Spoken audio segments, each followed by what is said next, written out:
The intention that man should be happy is not in the plan of creation.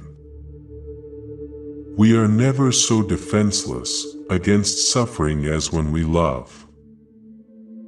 Being entirely honest with oneself is a good exercise. Where does a thought go when it's forgotten? A woman should soften, but not weaken a man. Experience teaches us that the world is not a nursery. Words have a magical power. They can bring either the greatest happiness or deepest despair.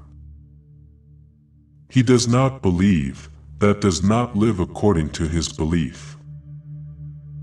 Everywhere I go, I find a poet has been there before me. The ego is not master in its own house. The voice of the intellect is a soft one, but it does not rest until it has gained a hearing. The ego refuses to be distressed by the provocations of reality to let itself be compelled to suffer. Where ID was, their ego shall be. In mourning, it is the world which has become poor and empty. In melancholia, it is the ego itself. One might compare the relation of the ego to the ID with that between a rider and his horse. Towards the outside, at any rate, the ego seems to maintain clear and sharp lines of demarcation. At the height of being in love, the boundary between ego and object threatens to melt away. The repressed merges into the ID as well, and is merely a part of it. Originally, the ego includes everything, later it detaches from itself, the external world. The ego represents what we call reason and sanity, in contrast to the ID, which contains the passions. Neurosis is the result of a conflict between the ego and its ID. Everyone has wishes which he would not like to tell to others, which he does not want to admit even to himself. The virtuous man contents himself with dreaming that which the wicked man does in actual life. Dreams may be thus stated, they are concealed realizations of repressed desires.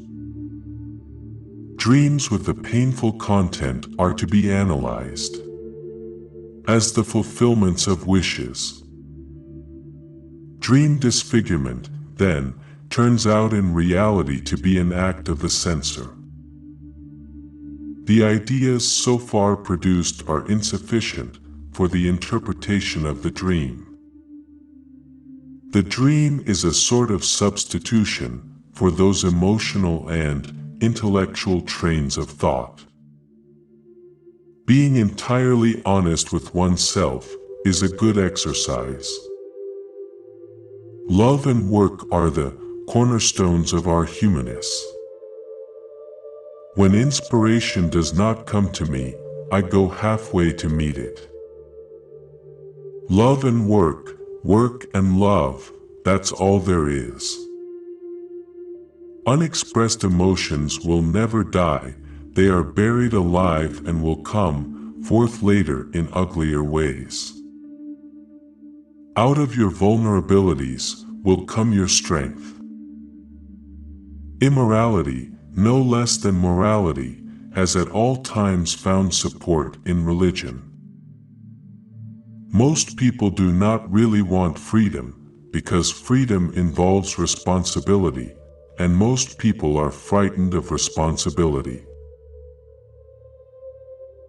I hope you liked this video. Share your opinion in the comment box. Thank you.